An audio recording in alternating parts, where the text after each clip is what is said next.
This is Carrie Cassidy from Project Camelot. This is the place where the UFO Congress is being held this year. And I'm about to go see if there's anything worth filming about this event. And Bob Dean has a group of people behind him, surrounding him, I should say. He's over here holding court. Among the group that greeted the Anunnaki in '54 at Muroc, which is now Edwards Air Force Base, there was an archbishop from Los Angeles by the name of Mike McIntyre. McIntyre had been invited to be present when they landed to meet them, because I thought, well, somebody ought to be representing the church here, you know.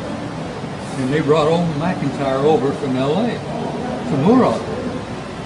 And they were there for 2 days. And these guys scared the shit out of everybody with their technology. And they talked openly. The two hovered over the runway for 2 days. Just never landed. I mean, no legs or nothing. They just hovered over the damn runway. It's all on film. But the other guys come out, landed right in front of the hangar, and got out and went over, and, you know, shook hands or whatever. I don't know what the hell they did. McIntyre was present because Ike had invited him. Well, after it was all over with, after the second day, and you guys get back in their ship and off they go, our intelligence people got a hold of McIntyre and says, "Now, Archbishop, you better understand something. You can't talk about anything you've seen." "Oh, I understand.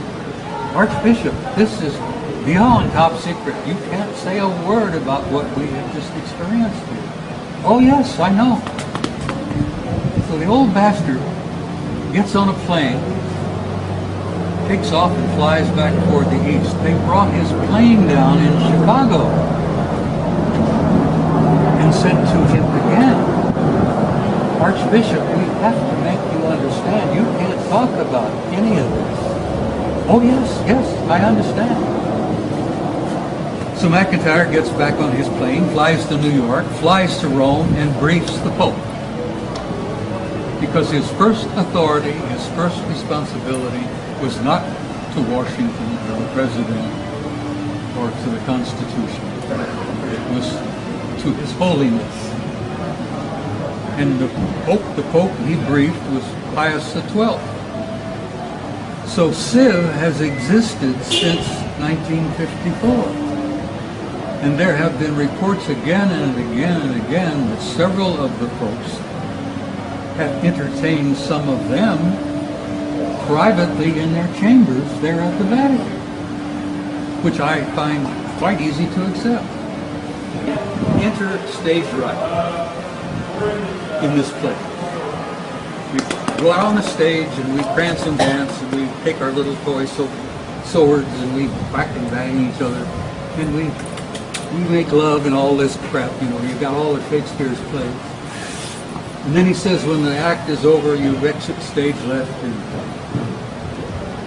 a new play begins. So what I have nagging suspicion is the 21st of December, we exit stage left. 2012, a new play is beginning. And a few of us, well, many of us, exit stage left every damn day. I damn near died in October, for Christ's sake. But you know, how many people died on the planet this year? Several million? And several million more got born. You want to know what? What the Old Boys Network has told you. Oh, Jesus Christ. That's what I want to know. I spoke at your Awaken Aware conference in September. Yes. I was honored and delighted to be there. I leveled out to the audience what I consider to be probably the most complete presentation that I've made in years. And you took the whole thing and put it on YouTube, so it's out there. But there are a few things that I've been shared with and shown to, informed of, that I haven't shared with you. And like I said, this one guy, he was, just a soldier who was involved in one of the crash retrievals. Was it just like a detail? You got picked? Oh yeah, and I mean, Roswell was the same way. It wasn't like y'all had to have a special clearance. It's like we got to go now. I officially never had a clearance, so I had a secret clearance from the time I got into basic. And you were in the military. It requires every 5 years you have to renew that clearance. Yes, sir. I never had to renew it. Interesting. They needed me more than I needed them, until I started to ask in '87, what type of information do you have on me involving UFOs?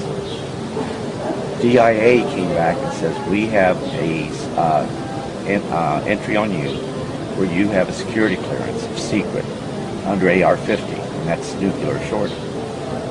And I said, oh, that's nice. And Army Security Agency are the ones that issued this to you. But it was always there. But from that secret clearance, it's only supposed to be on a one-time basis. They broke that all the time. I'd be exposed to stuff that was top secret, CSI, all of that. I'm surprised they gave you a secret clearance for all that. I know top secret has so many different levels. They could always go up on it, but secret's only one. But see, that secret clearance provided the foundation to use me many times over on a one-time basis. Now, you were always in briefed and out briefed. But, I thought I was getting out of one mission because it made it clear you had to have at least a secret clearance. So I went up and very sadly acknowledged that, I'm sorry, sir, I don't have a security clearance. And this was with the Inspector General of the U.S. Army in Germany. Incident that occurred there, and that went on for several weeks and was involved in that. And involved the Soviet Union too. Anyhow, after I went ahead and announced that, I'm sorry, I just can't do this because I don't have security clearance. And I'd be remiss if I told you I don't have that. And I figured, okay, they're going to send me back to my unit. Done deal. And all he did was say, I know you'd lay down your life for your country. So I don't have any hard work to do. But see, he knew. But I wouldn't find out until '87 about that secret clearance.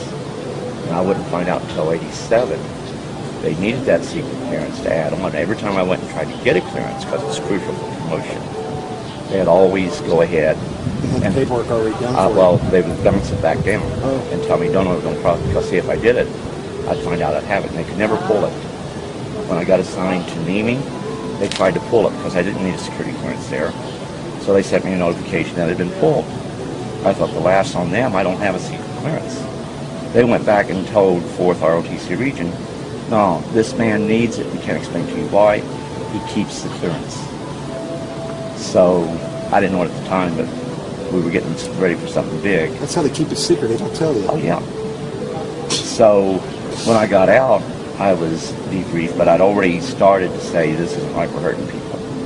So I went through the gauntlet of being relieved of duty, getting hit up on them trying to court-martial me, having to go through a psychiatric evaluation. And the bottom line, 3 field grade officers was relieved of duty as a result of that. You being in the military, that doesn't happen. That doesn't never happen, ever. And I got a meritorious service medal out of it. And they did. Oh, man. And I have it with me. If you're here tomorrow, I'll even show it to you. Where the commander's inquiry said the ER was wrong, talks about the relief of the officers, and they even made it part of my military personnel record because it dealt with UFOs and because I was refusing to follow orders, not to be trying to get information out. They actually pulled that because they were afraid that later on they would find out that, hey, this guy got a relief for cause because it had to do with his interest in UFOs. what is this? So they actually pulled it. They pulled it by fish, and you know, once it goes on the fish, it's not supposed to be pulled. They actually, I got a copy of my fish where it's there. The next fish I got, it's no longer there. And I have the letter from Milperson saying it would be made part of my permanent record. So favoritism does exist. Hey, I've had an Article 15 torn up, and you know that's illegal. Oh, It's a legal document, you know. I did a lot of that for my troops. And this is her book that she... No, actually, it's Clifford's book, It's, but well, what did you do? Release it for I us? sponsored it. I did the interviews. Let me tell everybody the truth of it is. Bob here can better understand it better than probably anybody that's never been in the military. I have difficulty telling my story because I see it in my mind's eye and I relive it each and every time I tell it. Then I get emotional. And I don't like doing that. Days after, I still feel it. So, you know, she knew this is a book that I needed to write. So, very meticulously, she did many interviews. And she, in essence, captured my entire life, my entire involvement with this. So now there's a book out there that I would have never written. And my granddaughter, that's my heart, she thinks it should be given out there. When we'd talk, she'd even say, "Grandfather, you're holding things back." And I'd always say, "Yeah, honey, I am." But it is a book not so much about me, but it's meant for other people that's been in the military who have been involved in situations where they can't even talk to their family. I've gotten several hundred calls as a result of that book coming out. And actually, one of the most important calls, and there were actually three, but the most important was a guy that served with me in one of the retrievals.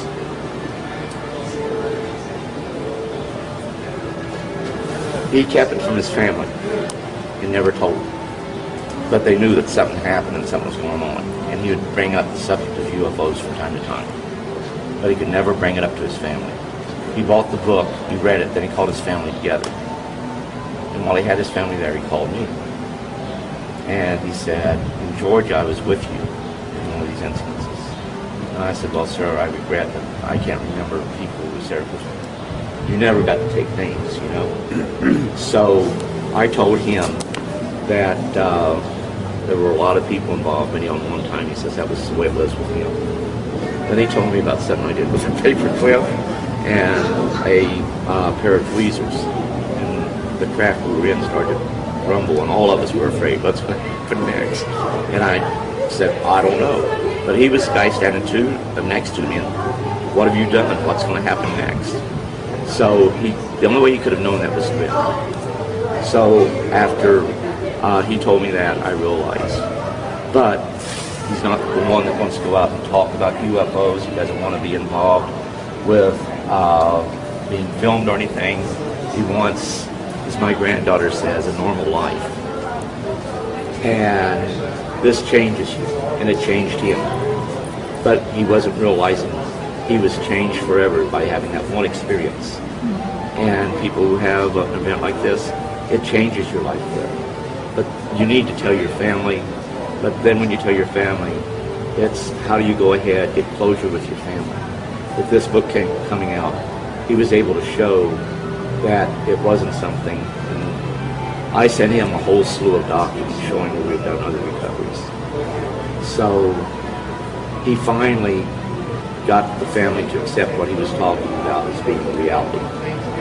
Now, whether he convinced them they were of extraterrestrial origin or not, I don't know.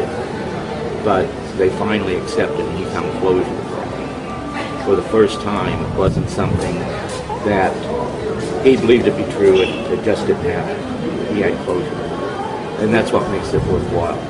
So the book was actually written to help those people who find they're not UFO buffs. They don't go to UFO conferences. So the end result is, who do you turn to? There's no one out there for them to turn to. By virtue of him seeing that book, he got closure.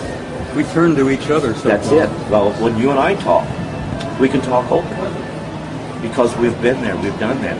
We understand where we're coming from. When somebody else is there, it's hard for them to understand. But when it's you and I, It's a brotherhood. It is. Very, very isolated brotherhood. Very, very few in And number. there aren't many of us left. So Nope. not many of us left. I keep saying goodbye to old friends every damn day. Well, you're going to be here for a long. Oh, shut up. As long as you're around, I'll hang around. Okay? You'll be here for some Damn, time. it's good to see you, Cliff. Hi, I'm Carrie Cassidy from Project Camelot, and I hope to go down as far down in the rabbit hole as possible at this point. You guys with me? You have to be careful, my dear. You go down the rabbit hole, you might not come out. I understand that. Okay. But being careful is something I kind of threw out there. Yeah, a I know. long time I ago. know. All right? And, Well, let's- and from an old war horse to another old war horse, you should know what I'm talking about. I know exactly what you're talking about. Okay. So we're very happy that Bob Dean has survived his ordeal in, what was it, October? October the 1st? Okay. Yeah, after your conference in September in Orange County. 10 days after that, I'm in intensive care, in a coma, in a hospital here in Phoenix, with viral meningitis, of all things. My doctors called my son and my wife and said, look, we don't think he's going to make it. Because of his age, 82, meningitis is pretty well fatal. And they gave the word that they didn't expect me to go home. And my son and my wife sold my old car while I was in the hospital. Haven't forgiven them for that. And I died, sweetheart. I literally died. I was out of body. Okay, and I believe you came back for a reason. I went home. I really went home. I've been out of my body several times over the years in the military, in combat. But I went home, and I was glad to be home. And I ran into a couple of dudes on the other side who says, no, you're not staying here. You got to go back. And I says, no, I don't want to go back. I'm finished with that mess down there. I want to stay here. And they said, no, you haven't finished. You got a few things yet to do. So get your buns back there. Next thing I know, I wake up in a hollow, in a bed, in a hospital, and they're giving me injections, and they're taking blood, and they're giving me meds, and good Lord, here I am, sweetheart. I'm still here. I'm as ornery as ever. That's right, you are. And I came back for some Right. purpose, and I'm not sure what it is, but I'm here. Okay, and we're going to try to discover that purpose right here and right now. Clifford, you're part of it. You're a contactee, and we did an interview with you years ago, and I've had a lovely conversation that I recorded yesterday between you and Bob. Very brief, but lovely nonetheless. And you are an intuitive, and I can relate to that. And we had a lovely conversation many years ago in Roswell. I remember, man. And it's a delight to have you here. I know you don't come out much Yes, ma'am. anymore, but you're here. And you are as eloquent as ever, I can say. Thank you. And the two of you are, talk about two guys who have very smooth tongues, smooth talkers, both of you. I didn't realize that. Are you a smooth talker? Not that I know of. My wife yells at me a whole lot. I'm not smooth. You are. We're old friends. We go back many, many years. Okay. Cliff and I are among the last of the old boys network, because we had a network of a couple of hundreds, maybe 500 guys over the years, from every rank, from every service. And we had sergeants, we had admirals, we had generals. We've had a Russian cosmonaut who was a member of our old group. But most of them are gone home now. And Cliff and I are among the last of the old boys. And I love him dearly, and he's a dear friend because I know what he's been through, and I've been through much of it, so I relate to him. And it was such a wonderful thing to see him again this time. We can relate to one another. I mean, it's like you can talk to other people about the experiences you had, but they don't fully understand. But They when you can't, talk- Cliff. They no, can't. They can't. They haven't been there. So it's about, like, you know, we can communicate and understand fully what is going on by virtue of being there and being a part of it. but when you try to talk to other people, a lot of times it's very difficult. Bob has always been, I apologize, Sergeant Major. Command Sergeant Major. Command Sergeant Major Robert Dean has always been a close personal friend ever since we met. And we united, we felt that kindredship, and there's a brotherhood there that most people don't understand. In the military, you form brotherhoods, but in this particular field, when you've been a part of it, you've been exposed of it, it's even a tighter brotherhood. I hear you. So what I want to ask you first of all, both of you, what is it that you haven't told the people? Okay? What I want is, both of you are getting older. Both of you are one of the, the most, the most courageous, the most out there individuals in terms of greeting the public, sharing your story with the public. Both of you have been exceedingly brave in that regard. You've taken a lot of flack over the years for that, and everyone listening to this should respect them for that. But what I'd like to know is, what haven't you told people that you could tell them today? Because, for example, and these are the hard questions, okay? They're not all friendly, all right? What were your dealings with the unfriendly type, and why? You first, Clifford. Well, with me, I never had to deal with any of the unfriendlies. I was just warned that not all contact would be friendly. So, you always prepared for that. But every time you went into an event, it was always that, I'm going to use the term fear, but it's not exactly fear. There's that anticipation of what might happen. All kinds of things ran through your head. Things that I haven't told, and I'm sure that Sergeant Major can also concur with this, is that the things that went on you couldn't even tell your family, and you wanted to tell your family. And it created problems within your family, and you couldn't tell anyone. And like I think I told you earlier, when my new book came out, my son, my oldest son, was the first one of the kids to ever do this, that he put it on my Facebook, that I'm proud of you, Dad, for trying to bring forth the truth. Wonderful. They got to see what I was trying to do, to gather the information, because I knew that, no, Roswell wasn't just a lone event, that over the years we had recovered many such objects, debris thereof. Crashes are unique. They don't happen every day. They're very rare. And there's 100 reasons why we have recovered crash UFOs. But I try to bring everything out. I understand. And we shot those UFOs crashed because we shot them down?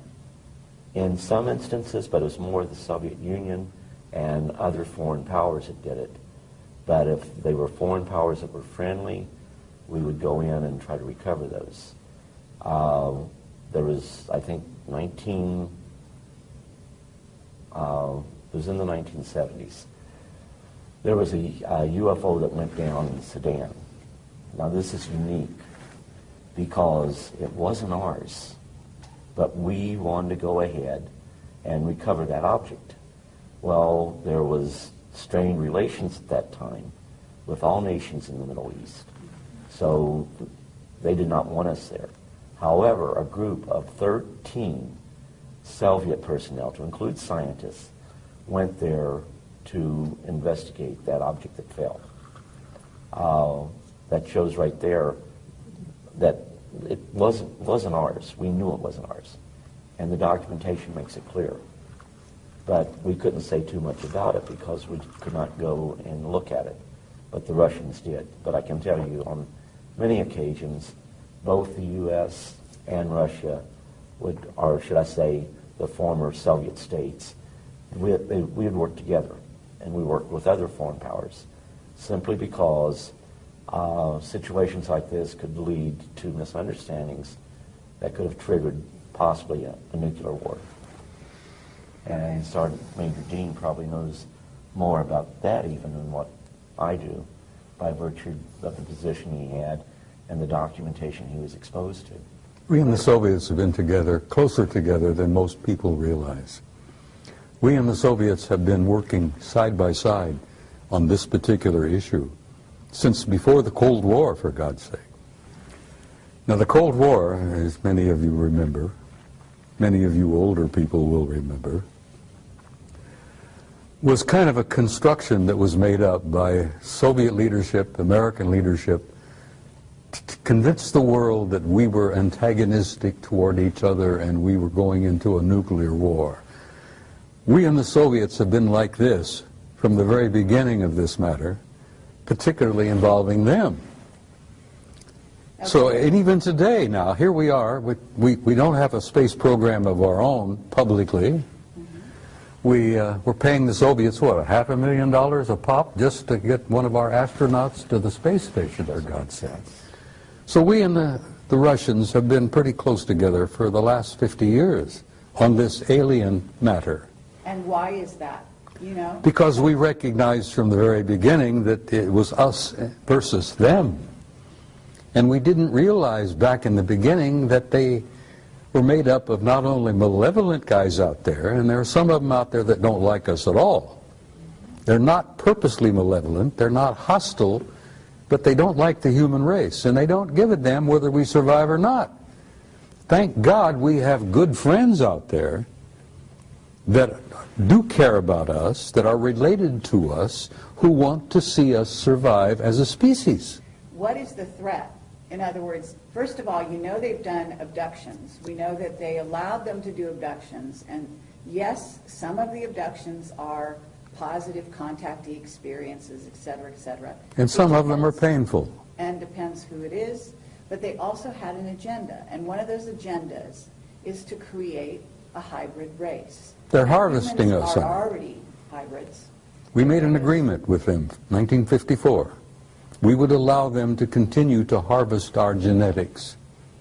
And we traded that for technology.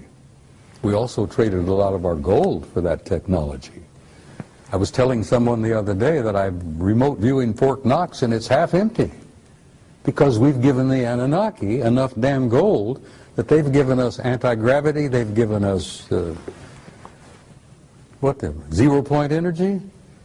And we have a separate space program which makes NASA look like a joke. Exactly. So Clifford, you're aware of this. You must be aware of the abductions, the negative side of the abductions as well, right? Well, like, goes back to where not all contact would be friendly. Mm-hmm. And what I would do is point out that it's not necessarily a culture, but it is like a rogue group within that culture. Good example, I've been using this all day, is like, you know, you have the cartel. Well, they're people just like us, they're humans, but yet they're a sliver group. They are, have their own agenda.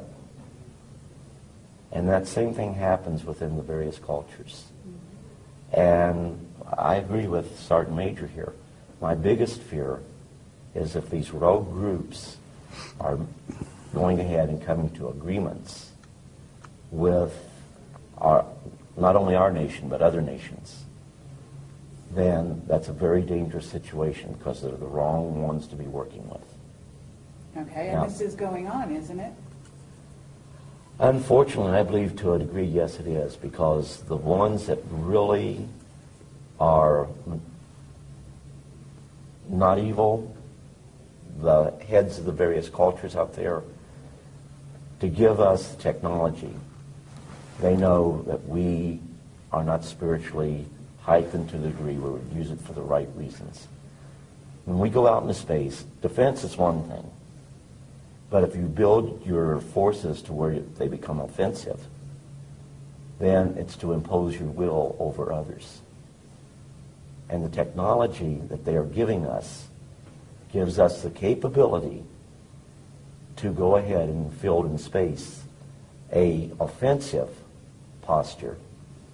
So anytime we want to go ahead and make it look like it's ET doing it, we could make it look like ET's imposing their will over the peoples of the world. And with that technology that we have acquired from the rogue groups, yes.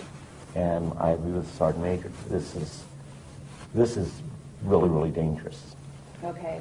And at this moment, though, there are certain governments, with some of these governments, some of the governments that are actually growing into superpowers at this time, China, for example.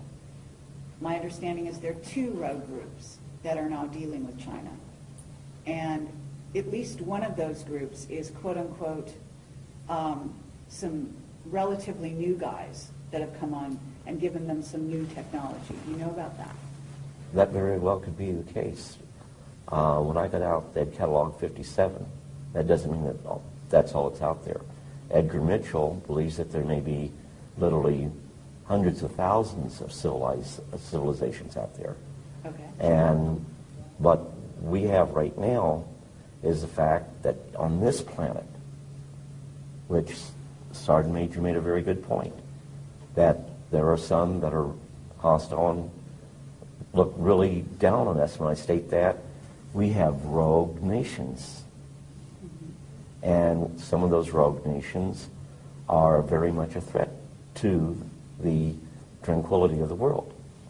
And if they achieve the technology we don't want them to achieve, then they could very well be the very forces, unknowingly, to start the total annihilation of the earth.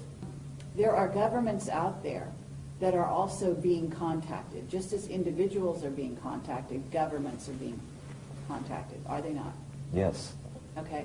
And so this kind of dynamic is, we don't just have a political situation that could become unstable with, say, Iran or North Korea or China or Pakistan, but the idea here being that they may be making agreements with some off-world visitors that the ones we made agreements with, the U.S. that is, don't get along with. And there's also issues within the U.S. itself, within the U.S. military. The Army has got one group that they're talking to. The Air Force is talking to another group, and the Navy is talking to another group. Isn't that right? Yeah, but you only have a small nucleus of people who control all of the information. And it may not be military personnel that is doing this. And it may not be your elected officials. Sure. And that's a scary situation. Okay, and that's also true. We've got a military right now in the U.S. that's very discontent. And Bob, you can speak to this as well. You've got a son who's been working for these people. He must hear all kinds of things.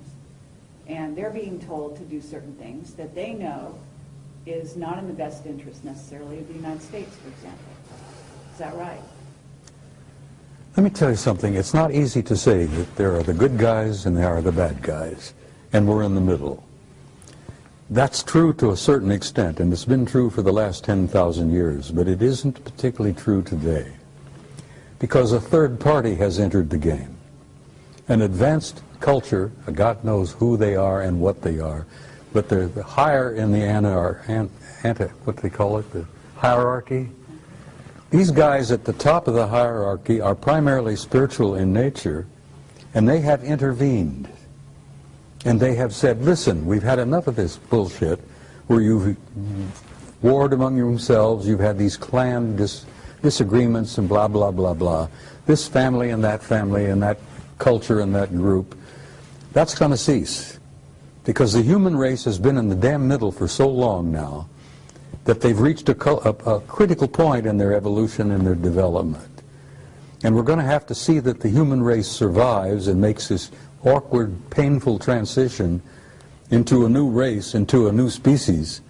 And this higher element, this higher spiritual element in the hierarchy has intervened, and they have literally said, Carrie, knock off the bullshit, we're not going to have any more of this, there's not going to be any more planetary wars, we've had enough of that, we've lost too many millions of people over the years, we're going to control this carefully.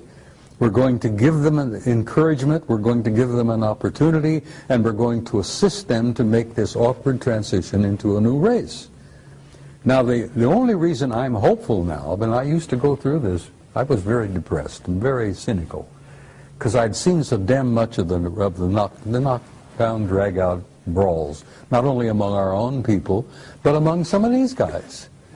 And then I found out that there is this third party now that's involved, that couldn't care less about the clan disputes and the family disagreements and all that. All they care is to see that the human species makes this awkward transition into a new race and can reach out and take our rightful place in space and go to the stars where we belong, for God's sake. But that's their intention. That's what you've been told they want to do, because you were taken off-world by them. Yes, I was, and they've given me encouragement. Okay. And they've showed me the future, Carrie, and the future is glorious. We are going to make it, and we're going to look back at this awkward period, this blackness that we've been through for the last century or two, and we're going to look back like students of history and say, my God, look what they went through. Look what they did to each other. We're going to look back from the future into this particular time and place, and we're going to say, how in the world did they pull that off? Here they are, killing hundreds of millions of people in these wars, butchering each other. This has got to cease. We can't let that race off the planet until they evolve and grow and mature where they can be safe. Okay, but Bob, that rationale, when you've got these races, off-planet races, who have been warring with each other for eons. So maybe there's a new guy on the block. Let me tell you maybe something. That new guy is orchestrating things here. But actually, I'm going to sit over here and I'm going to be suspicious of even Well, that new guy. it's all right to be suspicious, and I know where you're coming from. Childhood's End? I was talking to Joe Farrell not too long ago at another conference, and Joe Farrell has written The Cosmic War. And The Cosmic War is a true story of a war between interplanetary intelligences. And they literally damn near destroyed each other. They destroyed a planet beyond Mars, for God's sake, in our own solar system. But that crap has got to cease, and I have had the opportunity to meet guys from the higher level who said, we're not going to allow that to happen anymore. We're going to give you a chance to make it. And the only reason I'm hopeful, and I told you this privately earlier, is that I have seen the future, and there is a future for the human race, and it's beautiful. Okay, and I appreciate that, okay, and I would agree with you. And I think a lot of people listening to this, who will listen, will agree with you. That's why we're all here. That's what we're working for.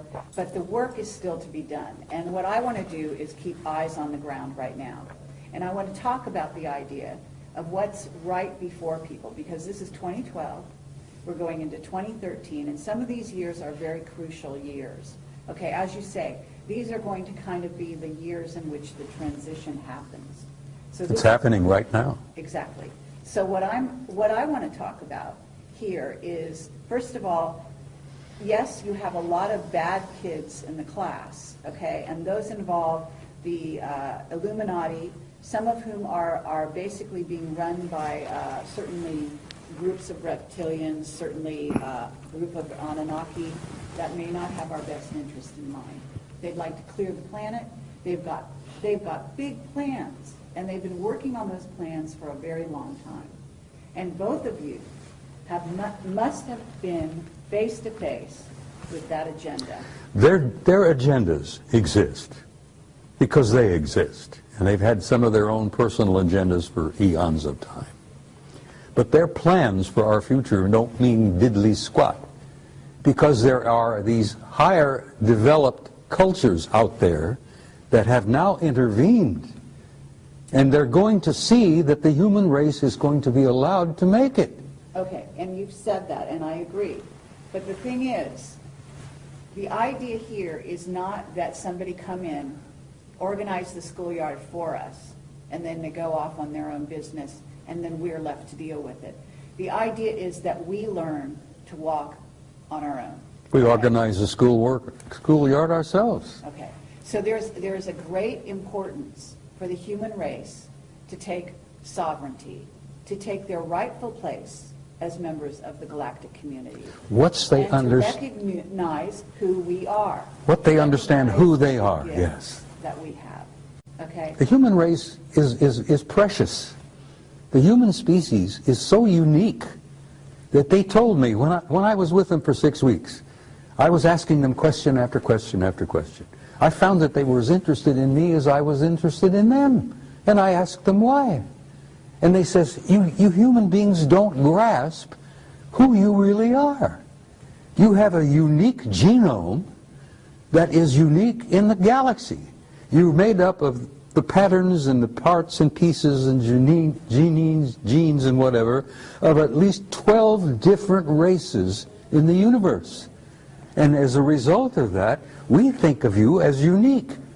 As a result of that, we look upon your little planet as probably one of the ripest and richest zoological gardens in this quadrant of the galaxy. That's the first time I realized the galaxy had been divided into 4 parts. I didn't even realize there was a quadrant. And they said, oh yes, you're the most unique and precious zoological garden in this quadrant of the galaxy. Absolutely. We venerate the planet, we venerate the flora and fauna on it, and we're going to see that it survives. Now, I'm getting this from the higher level. I hear you, and I appreciate that. So, Clifford, because both of you have been threatened, both of you have had children who died in most unfortunate circumstances. Isn't this true? And I don't mean to bring up something that is hurtful, but the bottom line here is that you're both whistleblowers. You both came forward. You both put your lives on the line.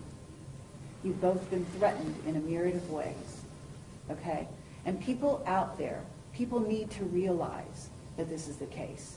You're not just out there pontificating, you know, talking off the top of your head. Like what the Sergeant Major was talking about, like I was told that we are a race on this planet that is capable of such wonderful and beautiful things. Infinite possibilities. Absolutely. But yet we have the capability of doing such horrible things to one another. And I think that the Sergeant Major was saying the same as I when, you know, yeah, we have to spiritually grow. If we don't spiritually grow, we're going to fall victim to our technology. They don't want that to happen. And initially, the initial contact was to ensure it didn't happen accidentally, because they wanted us to know, you know, the other side's not launching against you. We're here. And you will, from time to time, pick us up on your radar. We will, from time to time, appear to be missiles coming in a threatening way. So you must make sure, before you launch your death and destruction, that you really are under attack. But you must not let this happen. And as we grew, actually, to an understanding, MAD was something that they held over our heads, and MAD was mutual assured destruction.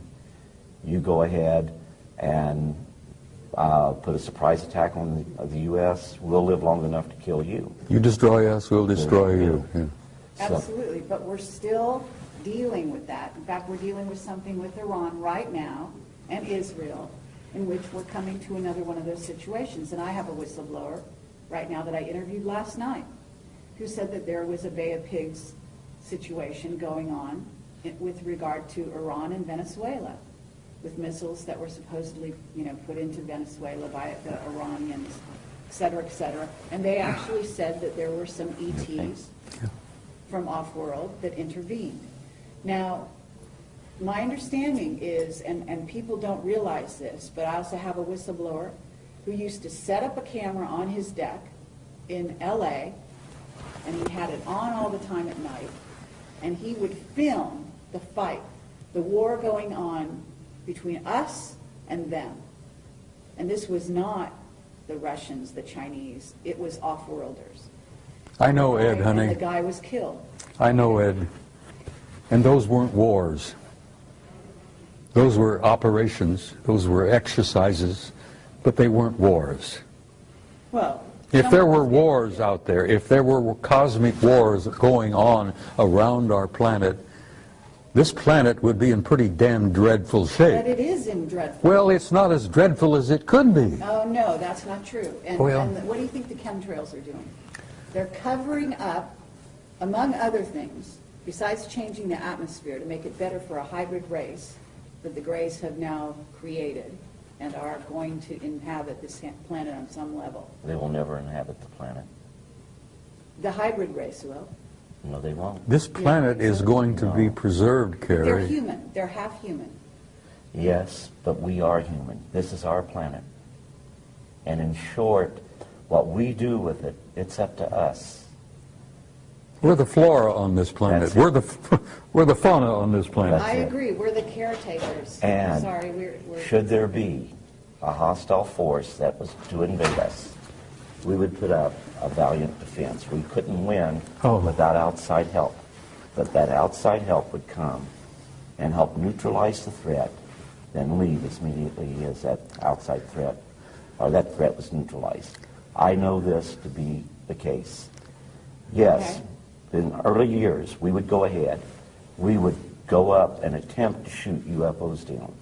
July 26, 1952, an actual order was given to shoot down UFOs. They revoked it damn quickly, didn't they? By 5:30 that day. You damn right they did. The Soviet Union to this day still directs UFOs, or directs that their pilots will fire upon the UFOs. It's a big, big mistake. Absolutely. And they've lost planes as a result of that.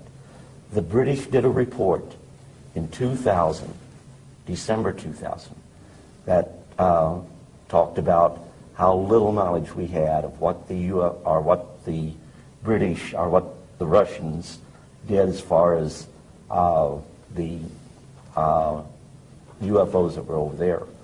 In December of 2000, the British released a report, and of course people say, well, the British went ahead and said there was nothing to UFOs. The report doesn't state that. The report even goes ahead, talks about radar sightings, about aircraft sightings, and even about possibility of some crashes of our aircraft occurring, their aircraft occurring, because of UFO sightings. They know, and they put this right in the report, that the Soviets make attempts to shoot down UFOs and have lost aircraft in the process. And I have a copy of that entire report. Okay, but if we're working, you know that our government has got alliances with some of these groups. Some of them that are not positive. In other words, what's transpiring on the planet right now is not positive in part because we have a rogue group running the U.S., which is not our government as we knew it at one time. And that's the greed of man. Okay? But it's also that they're working with a group of ETs. Yes. And therefore, it's not just human against human. Well, it's not human against ET. It's human and ET against ET. you think the good guys aren't watching over us? I tell you this right now. You have people on this planet that aren't what they seem to be. That's right. We call them watchers. And the whole situation is, they're not going to come in and impose their will on us. It's an imperative that what truly happens is the will of the people of this planet. But you may have to make sacrifices. But if the powers that be right now choose to listen to the evil side, they'll let that go for a little while. But once it becomes a threat to humanity as a whole, then like what Sergeant Major said, some outside force will step in. Let me tell you something, if I may interject something, Cliff. The good guys out there, whoever the hell you think they are, and whatever, it doesn't matter, they orchestrated the end of the Cold War. They came over our missile silos here in the United States. They hovered over our missile silos, where we had these intercontinental ballistic missiles that had 12 independently targeted warheads, each one with a 1 megaton warhead, and we were targeting the Soviet Union. And the Soviet Union had the same damn thing targeting us. Well, when Reagan was in office and Gorbachev was in office, these good guys came down and hovered over our missile silos, and they not only knocked off the computers They melted the warheads in our missiles. And they scrambled the guidance systems so badly that if the missile had ever gotten out of the silo, God knows where it would have gone. Miami or Schenectady wouldn't have mattered, because it wouldn't have exploded. It would just leave a hole in the ground. They did the same damn thing to Gorbachev's Soviet Union outside of St. Petersburg, outside of Moscow. They hovered over the warheads, melted the warheads, scrambled the guidance systems, and brought an end to the Cold War. Now, it even happened as late as 1980 at Brindlesham Forest at Bentwaters. I talked to Charlie Halt, who was the deputy post commander there, and I said, Colonel, the word I got from a general recently was that they screwed up the warheads and scrambled it. He says, screwed up hell, they stole some of them. Now, these are the good guys, and the good guys said to Gorbachev and to Reagan and to anyone else who was listening, and believe me, the Chinese were paying attention, they said, you guys are not going to screw up this goddamn planet. You're not going to destroy yourselves, that there will not be a nuclear war. We're going to see that you do not do that. And now these are the guys that are in control. Okay. Now, let me finish. There are alien groups that are pissing and moaning and among themselves and among us and moving things around and causing trouble here and there. But there is that third party beyond them that's in charge. Okay. If they're in charge, they're doing a hell of a bad No, job. well, you tell them about it. I will. And if you want to run into them and meet one of them face to face, as I have, I'm sure I have. you be prepared to give him some guidance on what you think would be the answer. Well, that's what we're doing here, okay? These people from off-planet, we're their progeny. We are their family. That's right. And therefore, we have their genetics. And therefore, like child is father to the man, we have every right to stand up and speak to them and tell them what is right and what is wrong with what is going on here, okay? And that means a lot of the different races. We are related to a lot of races out there, and you know it. I can see this adolescent child standing up and say, look, Pop, I'm going to tell you what I think needs to be done. And father looks down at the brat and says, well, good, tell me what you think. But in the meantime, I'm going to keep your ass out of trouble. I'm going to see that you don't go to jail. And I'm going to not let you blow yourselves up in the meantime. Okay, but we have, let's serious here. We are on the verge of civil war in the United States, and you know it. Both of you. Okay? No, there's no. Our military is extremely discontented. Our government is, well, the secret government is working very hard to funnel most of the money into their black projects. We've got, in essence, a rogue civilization that's going off-planet using technology that is wild beyond our wildest dreams. And we are here in what, 2012, and we don't even have cars that fly. We are using old technology. They're demonstrating through NASA. They're taking astronauts off the planet in an unconscionable way, in tin cans that blow up and kill them.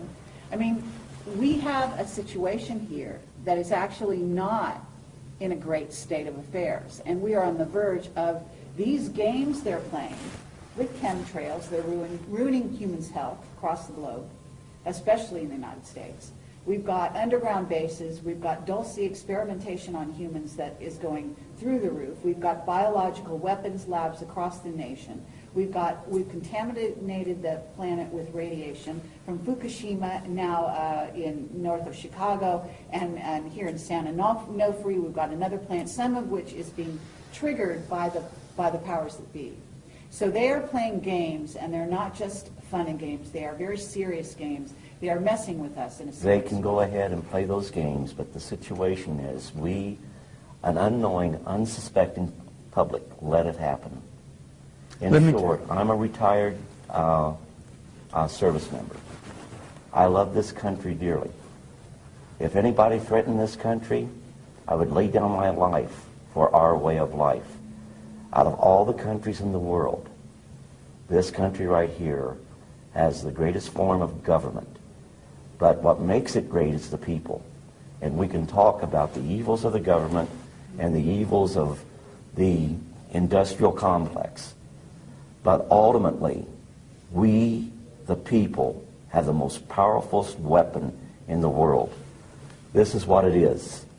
And when it comes time to vote, you vote. When you think that there are things that are wrong, you correspond with members of your government. Now, they may not, in the case of UFOs, you better believe I do a lot of writing to a lot of senators and a lot of governmental agencies. And I'm quite sure they hate that. But, as I told a major once, when he asked me, what difference does it make to you if the Pentagon has 50 flying saucers? I went ahead and I said, sir, you have the luxury of not knowing the truth. Unfortunately, I do not share that luxury. Now, experiences such as the Sergeant Major's and mine, we may have different experiences. But when you put them all together, they paint a picture. And the situation is, why are we talking? I guarantee you the Sergeant Major loves this country just as much as I do. And we may be old codgers, but if you threaten our way of life, we would take up arms. I pledged my life for this There you country, go. and I still hold to that, And Cliff. that pledge is still dear to our heart. Okay, but you do understand you have Oh, a yes. government Oh, that yes. is ready to put people like you guys and me and probably a few other people in this room in jail for talking about the truth. Because they want to keep secrets and they want to continue with their way, which has become basically a rogue society, okay, behind our backs. Now, Bob Dean, I know Bob knows the old boy's secrets, okay? I know he was let in quite a while ago. Were you let in? They don't want me in. Okay. Let me put it to you this way. Why not? They don't want me in because the whole situation is, I don't like what's going on, and I wouldn't cooperate. Well, when I first got started in being an interfacer, okay, fine, I went along with it. When I saw we were hurting people, I drew the line in the sand there. That we did not have the right to go ahead and drive people to the edge where they committed suicide, where they lost their families, they lost their job. They would have to go through ridicule because of things that happened to them. When they're involved in something, we give a prosaic explanation knowing that it's not the right answer. And I said, no, this isn't right. I have a moral obligation to go ahead, throw myself on my own sword, no matter what people thought of me, no matter if they thought I was crazy, thought I was lying, didn't make any difference. What was important was to go ahead, come out and say, here's what really is going on. Now, why is that important? Because it goes ahead, hopefully, and I had one experience with that since my new book got out, and gives people the courage to say, this is what happened, at least to their families. And they owe that to their families. At some point, they will go ahead and start thinking, we need to come out and talk too. Mm-hmm. That's right. And, you know, it's got to start somewhere. Okay. So they didn't let you in their old boys network, and yet you were an intuitive. You must have had intuitive knowledge. You were used to contact, to deal with any survivors, isn't that right, in the craft? And so you have a unique ability. So with that same ability, you have the ability to see beyond the facade with the old boys. So although you weren't let in the way he was let in, you still know what he knows. Isn't that right? I'd agree. Okay. Bob, they let you in. Why I've been did on they the let you inside for many, many years, honey. And I've been a maverick. in? Yes. I started off Thank God. quietly, keeping my mouth shut. I got along just fine. Then I became pissed off. I got angry. Has nothing to do with courage. It's anger. I got angry as hell, and I'm a command sergeant major retired, and you don't piss me off and push me too far, because then I start pushing back. So I ended up becoming a threat. Then I became a nuisance. And I've learned since that I am now an asset. The reason I'm alive. You played their game to some degree. Well, I played it along to a certain point, and then I reached the same point that Cliff reached. I said, I'm not going any further with this. I saw too many lives ruined. I saw careers ruined, families destroyed, people committing suicide. I saw things, honey, that would curl your hair. And I said, I've had enough of this shit. I'm going to tell the goddamn truth, whether they like it or not. And that's when they threatened my ass. They tried to take my pension away. They harassed me with black helicopters and black SUVs, phone calls at 3 in the morning. I went through the whole 9 yards until I fought back. I says, I'm carrying a gun, I'm a marksman, don't push me too far, I'm going to start shooting people. And you realize they walked away and backed away from me and left me alone?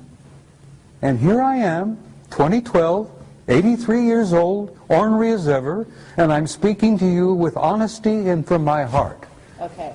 But you have friends in high places. Yes, I do. A few of them are still around. Most of them are dead. Clifford does as well, and I know I do. Look, I've known some of the guys in MJ-12, honey, personally. I'm sure you And have. most of them are dead now.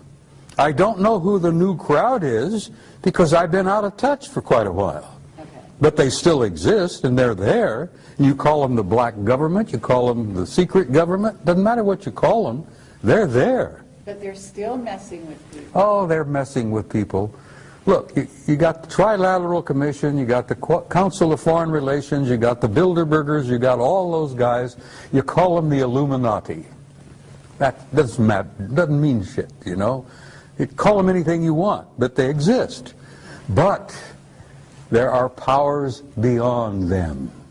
Great. And they don't like that. I understand. And they don't yet have come to terms with the fact that they can push the human race, the American people, whoever, just so far, and that third party is going to intervene in a big way. Okay, but what we do is equally as important as that. Of course it is. Okay? What the people out there listening to this, and the reason we're having this conversation is to reach those people, okay? To get those people to get involved, to get them to realize that there is a war afoot. I want people to wake up, Carrie. I don't speak publicly anymore. I don't travel well anymore. I'm getting old and I'm getting tired. And my patience has been stretched to its limits. And I don't have a lot of patience anymore. And like my dear friend Robert there, I get to a point where, God damn it, I'm going to stand up and raise holy hell. I'm going to be a command sergeant major again. I'm going to take names and chew ass. Okay. And I'm going to do that till the day I die. I hope so. And I damn near died in October. But I have good friends in high places, no pun intended, who brought me back and told me that I had to come back because I wasn't finished yet. And part of what I had to do when I came back is sit with you in an interview and tell you from my heart what I've seen, what I've learned, and what I leave with the people on your film is I want to leave them with hope.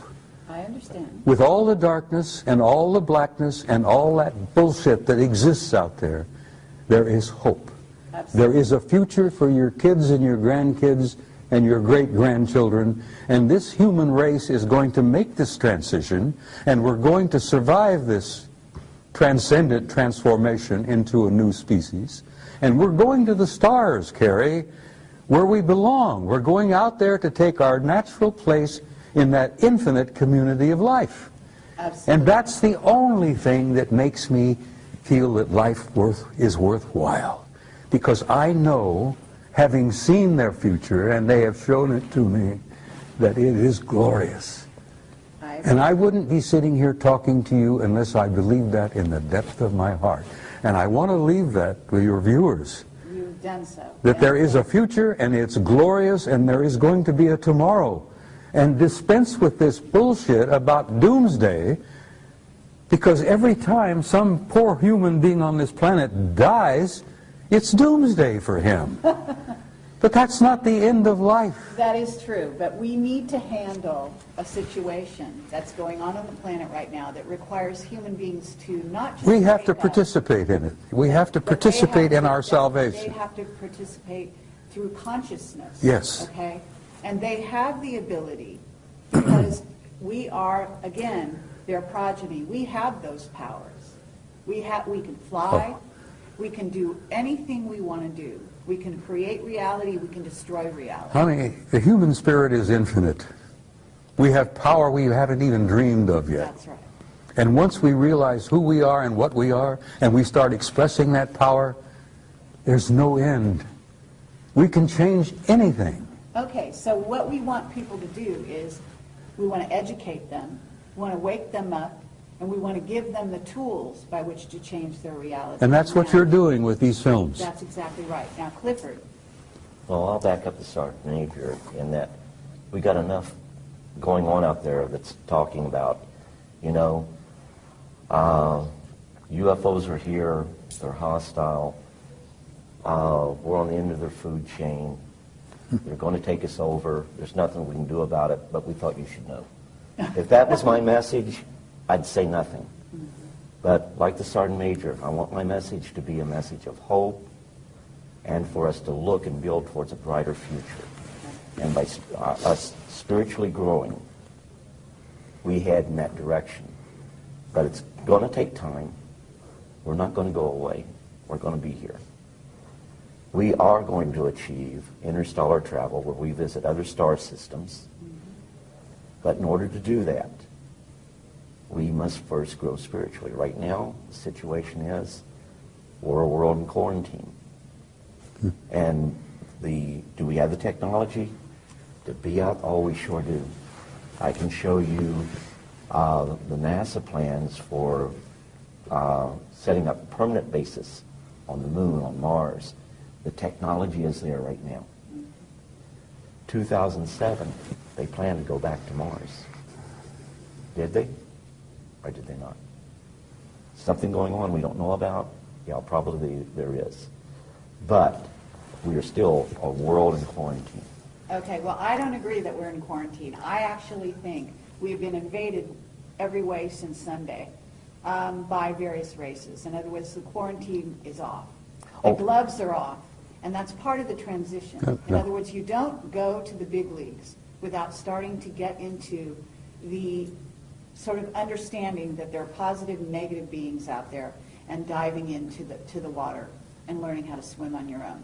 So this is the challenge. And this is where you guys can bring your wisdom, your worldly knowledge to the people, and that's what we're doing here. Now, I have a question for you, Bob Dean. You've always said that the Anunnaki walked the halls of the Pentagon. And I have been told to ask you this. What are they doing there? Well, which Anunnaki are you talking about? Good answer. Yeah, you understand when I use that term, I use it in a generic sense. Those who came down from above, those who from heaven to earth came. Whatever. Well, there are all kinds of Anunnaki out there. Okay, but the ones walking the halls of the Pentagon are the ones I'm interested in. Most of them are good guys. Uh-huh. And have you met them? I've met some of them face to face. I'm talking about in the Pentagon. Some of them wearing uniforms. Okay. Yes. Some of them looking with 3 stars on their collars. Fine. Admirals, vice admirals, Anunnaki. Right. So help me God. I believe you. Well, they're in our midst, and they're basically good guys. Because they understand that there is an authority above them that is going to see that this race survives and that this race makes its transition into a transcendent new species. Okay, then what's going on right now with our financial situation? Oh, that's bullshit, honey. Pardon me, but it's bullshit. They've been playing these games with money for the last 1,000 years. My old organization, the Templars, established the banking system, for Christ's sake, in the 11th century. Okay, but there's also an issue with gold, and there is something going down in America that is weakening. Let me tell you the something country. about gold. Fort Knox is half empty. It's 3 of the big underground repositories are empty. Okay, but there's tons of gold in the Philippines, supposedly. Oh, there's gold everywhere, but we've been trading gold to the Anunnaki. And you know that the gold isn't really about money. No, it's not about money, it's about power. But it's also about consciousness. Well, gold We're can talking turn... about gold or myths. Gold is not merely a pretty metal, which makes lovely jewelry. It's nice to hold, and it's nice to play with, and all that. The value of gold is it can be turned into ormus. And the ormus, this white powdered monatomic gold, is worth more than its weight in gold, because the Anunnaki ingest it. It generates their genome into immortality, for crying out loud. And that's why we've given them half the crap in Fort Knox in trade for their technology. Exactly. And if the average American realized that Fort Knox, if they ever conducted an inventory and an audit and realized that they only have half of what they think they've got, that we've traded the rest of it off to the Anunnaki for technology. That's the value of gold, Carrie, and I hope that's on film. And people will listen and say, holy conniption, you mean we don't have as much as we thought we had? Well, you've never had as much as you thought you had.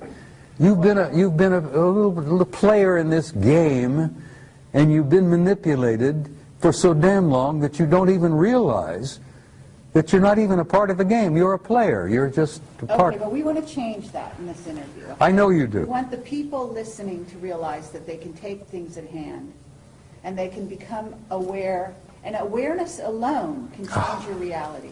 If they can inform themselves, Carrie, of who they are and what they are, they're free.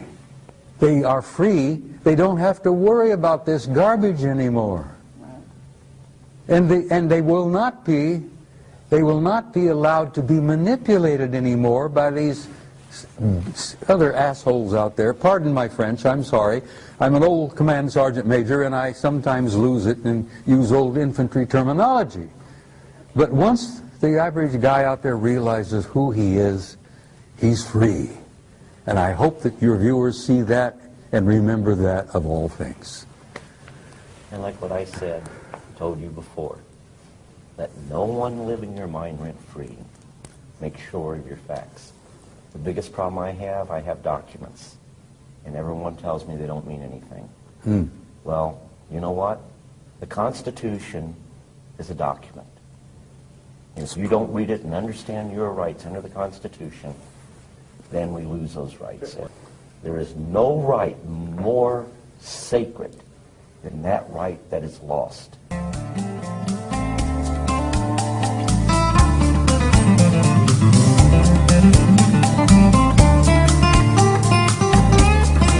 Stories about those actual missions that actually exist, in which we do, in fact, recover a UFO crash of a whole craft is very, very rare, very rare.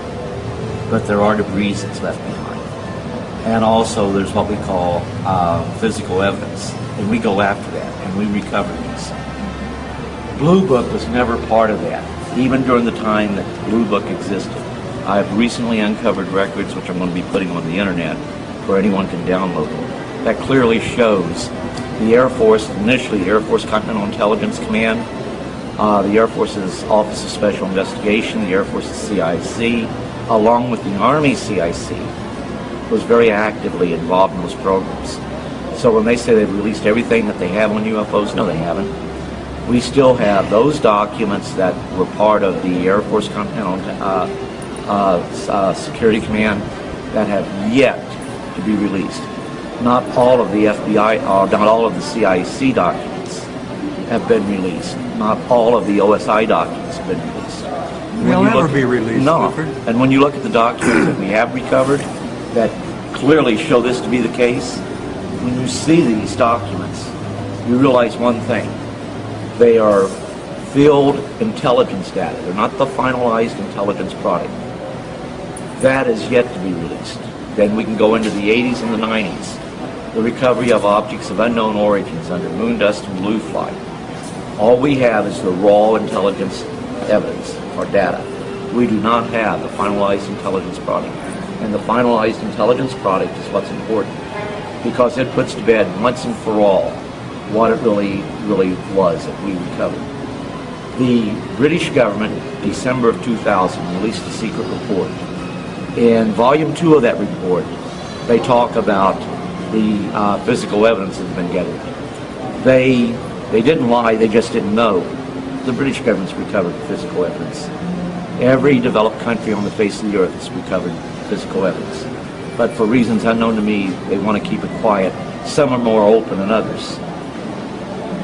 But the British government criticized, excuse me, in Volume 2 of that report, the United States Air Force, as to why the Air Force hasn't released the documentation explaining the metallic objects that they've recovered, the metallic substances that they've recovered, and putting to bed once and for all the extraterrestrial hypothesis.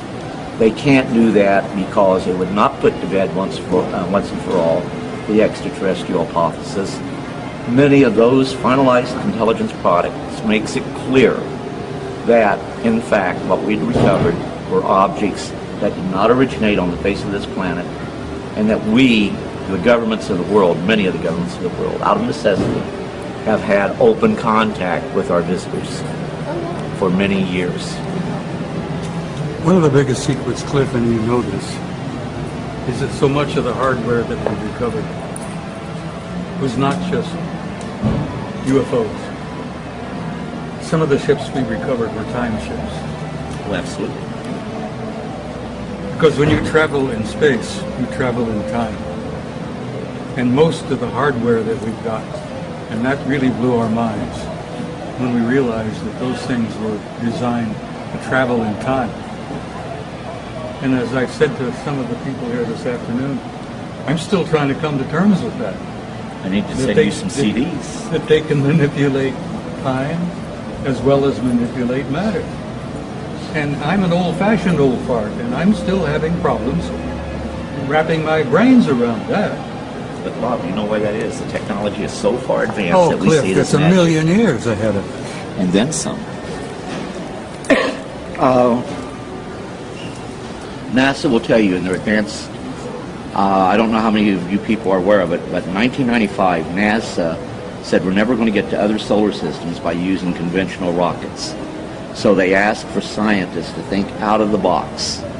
And many of the scientists started to think about exotic propulsion systems, antimatter drive, teleportation, traversable wormholes, and I assure you I have the documentation. If any of you are in Roswell, my door's not closed to anybody. You can come over there and I'll even be happy to make on a CD copies of those reports that they have. And now all of that, to some people, is commonplace. Mm-hmm. And if you have, we've known for a long time, if you have an interstellar conveyance, which is a spacecraft capable of flying from the Earth to another solar system in a reasonable amount of time, you actually have a time machine. Case in point.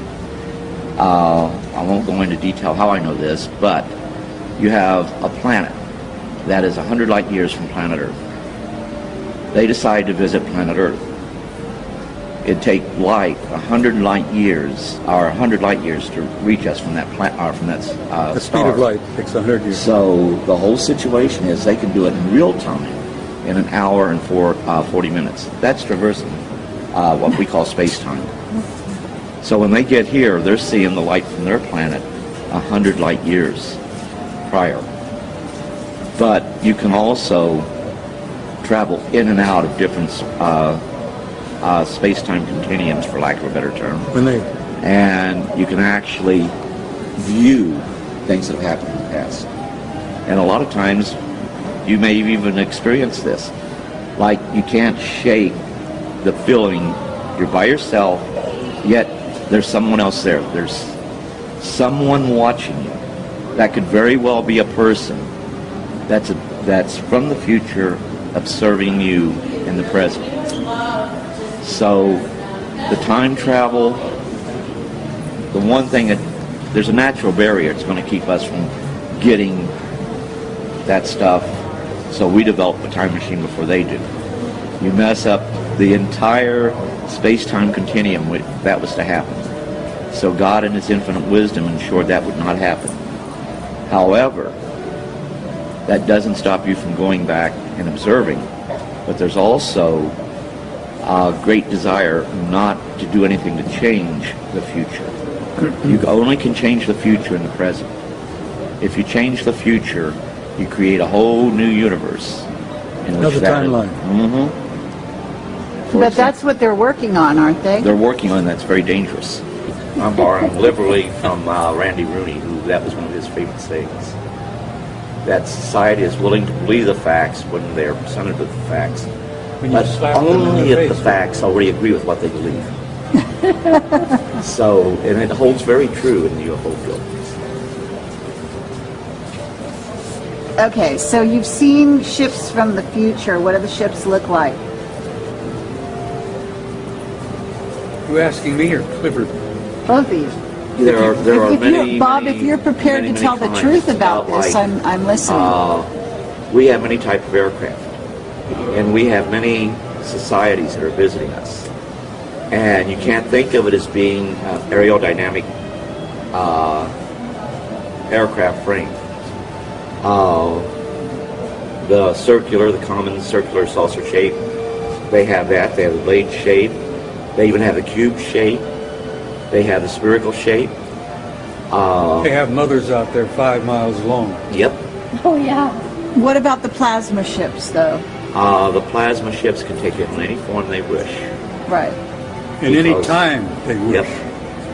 That's what's so difficult for many of our scientists to come to terms with. We're not talking about distances. We're talking about time. And when these guys come here, they're coming into their past to visit us. Because some of them are a million years ahead of us. But you want to be careful about that, because can you imagine going back in your past and, oh no, my grandparents or my ancestors did this. How do I cover this up? Yeah, I come from a family of racists. And that's not easy for me to come to terms with. My old man, my father was a racist. Well, I had to pay $500 to have a Catholic church look up my lineage. I had to pay him $1,500 to keep quiet about it. Kidding. Well, You checked to the Vatican, did you? absolutely. Oh, Jesus. I guess they'll figure it balanced about next week. You'd have 2 teams that show up. You'd have 18 feet. First ones there, if there were any injured entities, you had to give them first aid. Our first aid could actually kill them.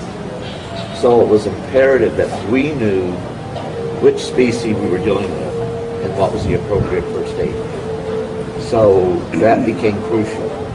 Now, I wasn't even supposed to see that book. But a lot of the people that made up the team that would show up all the time, the medical staff, the key people, I refused to go to school.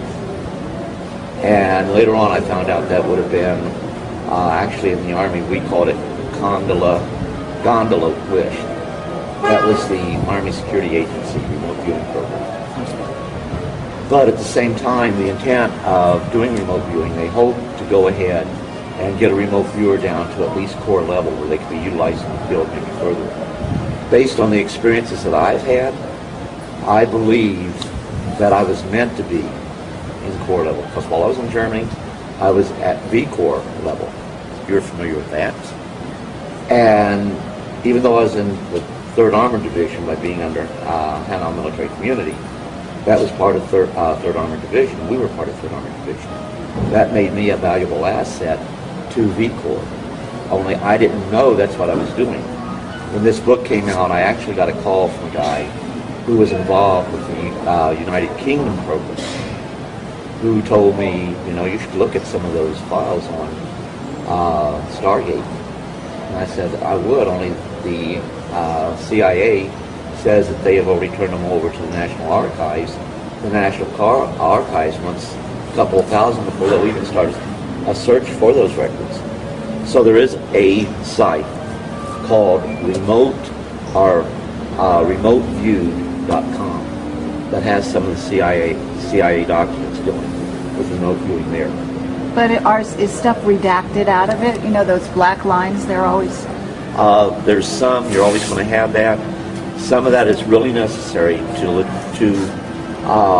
protect legitimate national security concerns. Such as? Really, let's get down to it. What is a national security concern with regard to ET? Okay, for example, well, not with ET. Only about 5% of that needs to be we were always told not all contact is going to be of a friendly nature. Now, I never had anything happen that was really, really bad. I actually, this eye right here, for their interaction, I still have this eye. And you'll read about that in the book. But I almost lost that eye in Vietnam. And the reason the eye was damaged was there was this bug they had in Vietnam that sprayed into my eye and cut the corona of the eye. Cornea of the eye. So go ahead and figure out what insect can do that. But that was the reason I had it bandaged up for well over a week. But Clifford, you were talking earlier about why the dam lid has been clamped down and why it's still being held down. well, the reason is they dug themselves into a hole. How do you tell the world that there is life out there? Not only is it out there, but it's been visiting us for many, many, many, many, many years, going into the millennia. Now, how do you go and tell an unsuspecting worldwide public that this is the case? And when you do this, there will be repercussions. Actually, during the time of Stargate, they did an exercise in remote viewing going back to the time of Christ. They saw the crucifixion. You need to go and take a look at that remote viewing training exercise they did. But use it and do it with great care, because when you Oh, but remember, I still believe in God, and I still believe Christ is the Son of God.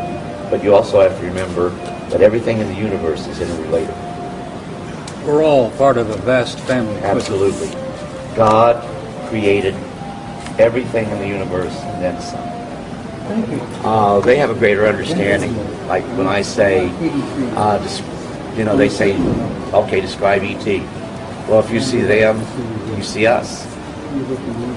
Because we say that we're human. Are they more human than us?